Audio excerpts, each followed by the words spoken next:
מצדיעים לכוחות הצבא האמריקנים שביצעו מבצע מושלם. אנחנו יודעים להעריך דבר כזה. אנחנו שוחחנו על כל ההתפתחויות באזור, אני מייחד את דבריי קודם כל לעזה. הוא היה חד משמעית. הוא חזר על זה גם בשיחות הפנימיות שלנו וגם מול דעת הקהל במסיבת העיתונאים שם. הוא אמר את זה, התנאי ההכרחי זה שהחמאס יתפרק מנשקו. אין אפשרות אחרת. זה תנאי הכרחי ויסודי למימוש תוכנית 20 הנקודות שלו. לא עשה שום ויתור בזה ולא הראה שום גמישות בנושא הזה. אנחנו שוחחנו כמובן גם על איראן. חזרנו על העמדה המשותפת שלנו של אפס העשרה מצד אחד, וכמובן הצורך להוציא את 400 הקילוגרם של החומר המאושר מאיראן ולפקח על האתרים שם פיקוח הדוק ואמיתי. הדיונים האלה היו כמובן בתחילת האירועים שמתפתחים באיראן, האירועים הדרמטיים. ושמעתם את הנשיא מתייחס לזה זמן קצר לאחר מכן. אנחנו כמובן מזדהים עם זה. ממשלת ישראל, מדינת ישראל והמדיניות שלי. אנחנו מזדהים עם המאבק של העם האיראני, עם השאיפות שלו לחופש ולחירות ולצדק. וייתכן מאוד שאנחנו עומדים ברגע שבו העם האיראני לוקח את גורלו בידו. לגבי ונצואלה, אני רוצה להביע את תמיכת הממשלה כולה בהחלטה הנחושה והפעולה הנחושה של ארצות הברית להחזיר חירות וצדק גם לאזור הזה של העולם. אני חייב להגיד שבכלל באמריקה הלטינית כרגע יש מהפך שאנחנו רואים אותו בכמה וכמה מדינות שחוזרות לציר האמריקני ולא במפתיע גם לקשר עם מדינת ישראל. אנחנו מברכים על כך, אנחנו מברכים את הנשיא טראמפ על החלטתו, גם מצדיעים לכוחות הצבא האמריקנים שביצעו מבצע מושלם. אנחנו יודעים להעריך דבר כזה.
We're not going to let that happen. We're there now, and what people don't understand, but they understand as I say this, we're there now, but we're going to stay until such time as the proper transition can take place. So we're going to stay until such time as we're going to run it, essentially, until such time as a proper transition can take place. As everyone knows, the oil business in Venezuela has been a bust, a total bust, for a long period of time. They were pumping almost nothing by comparison to what they could have been pumping and what could have taken place. We're going to have our very large United States oil companies, the biggest anywhere in the world, go in, spend billions of dollars, fix the badly broken infrastructure, the oil infrastructure, and start making money for the country. And we are ready to stage a second and much larger attack if we need to do so. So we were prepared to do a second wave if we needed to do so. We actually assumed that a second wave would be necessary, but now it's probably not. The first wave, if you'd like to call it that, the first attack was so successful, we probably don't have to do a second, but we're prepared to do a second wave, a much bigger wave, actually. This was pinpoint, but we have a much bigger wave that probably won't have to do. This partnership of Venezuela with the United States of America, a country that everybody wants to be involved with because of what we were able to do and accomplish, will make the people of Venezuela rich, independent, and safe. And it will also make the many, many people from Venezuela that are living in the United States extremely happy. They suffered. They suffered. So much was taken from them. They're not going to suffer anymore. The illegitimate dictator Maduro was the kingpin of a vast criminal network responsible for trafficking colossal amounts of deadly and illicit drugs into the United States.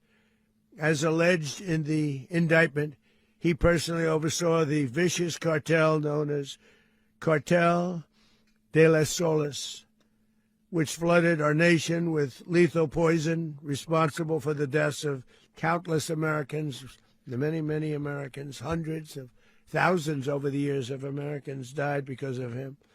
Maduro and his wife will soon face the full might of American justice and stand trial on American soil. Right now, they're on a ship. They'll be heading to, ultimately, New York, and then a decision will be made, I assume, between New York and Miami or Florida.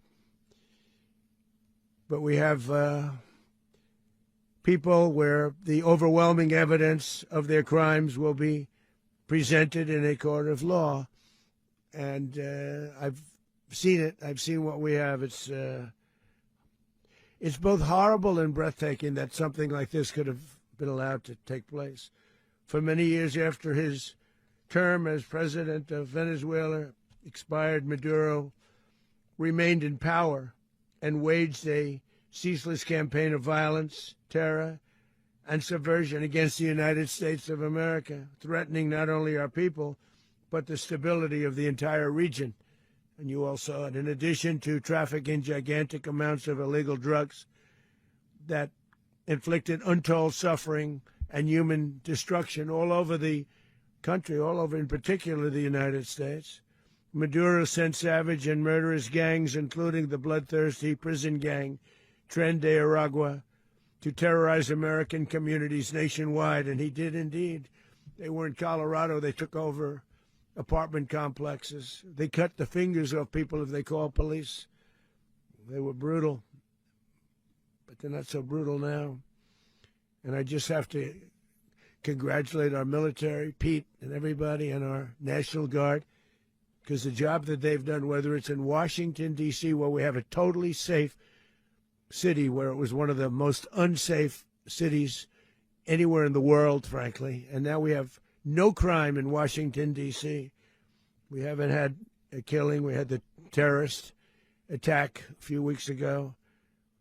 A little bit of a different kind of a threat. But we haven't had a killing in a long period of time, 6-7 months. We used to have two, on average, 2 a week in Washington, our capital. We don't have that anymore. The restaurants are opening. Everyone's happy. They're going, they're walking their daughters, they're walking their children, their wives. They walk to restaurants. Restaurants are opening all over Washington, D.C. So I want to thank the National Guard. I want to thank our military. And I want to thank law enforcement. It's been amazing. And they should do it with more cities. We're doing it, as you know, and we're doing it in Memphis, Tennessee right now, and crime is down. We've just sort of started a few weeks ago, but crime is down now 77%. And the governor of Louisiana called, great person, and he wanted us to help him, as you know, in a certain very nice part of Louisiana, and we have done that. And it was a rough section, and we have crime down. I understand it's down to almost nothing already after 2.5 weeks. New Orleans, it's down to almost nothing. And we've only been there for 2.5 weeks. Can't imagine why governors wouldn't want us to help. We also helped, as you know, in Chicago, then crime went down a little bit there. We did a very small help because we had no working ability with the governor. The governor was a disaster and the mayor was a disaster, but it knocked down crime. But we're pulling out of there. When they need us, we'll know. You'll know. You'll be writing about it. And likewise, Los Angeles, where we saved Los Angeles early on, where the head of the police department made a statement that if the federal government didn't come in, we would have lost Los Angeles. That's long after the fires. That's when they had the riots in Los Angeles. We did a great job. Got no credit for it whatsoever, but that's okay. It doesn't matter. We don't need the credit. But we'll be pulling out when they need us. They'll call, or we'll go back if we have to. We'll go back. But we did a great job in various cities. But the place that we're very proud of is Washington, D.C., because it's our nation's capital. We took it from being a crime-ridden mess to being one of the safest cities in the country. But the gangs that they sent raped, tortured, and murdered American women and children. They were in all of the cities I mentioned, Tren de Aragua. And they were sent by Maduro to terrorize our people, and now Maduro will never again be able to threaten an American citizen or anybody from Venezuela. There will no longer be threats. For years I've highlighted the stories of those innocent Americans whose lives were so heartlessly robbed by this Venezuelan terrorist organization. Really one of the worst. One of the worst, they say the worst. Americans like 12-year-old Jocelyn Nungari from Houston. Beautiful Jocelyn Nungari, what happened to her?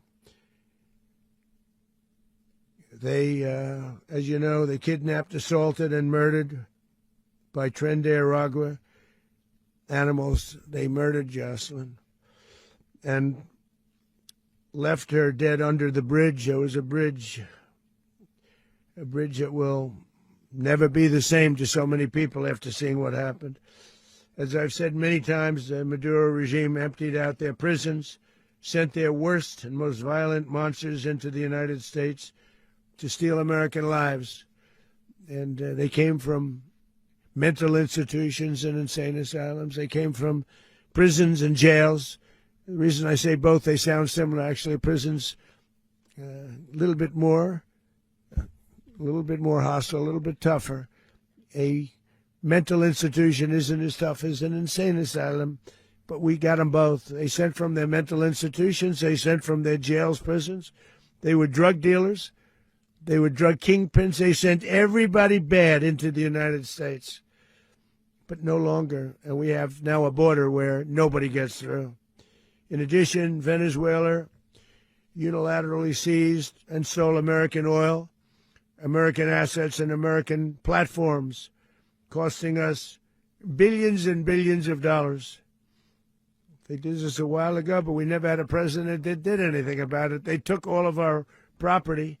It was our property. We built it. And we never had a president that decided to do anything about it. Instead, they fought wars that were 10,000 miles away.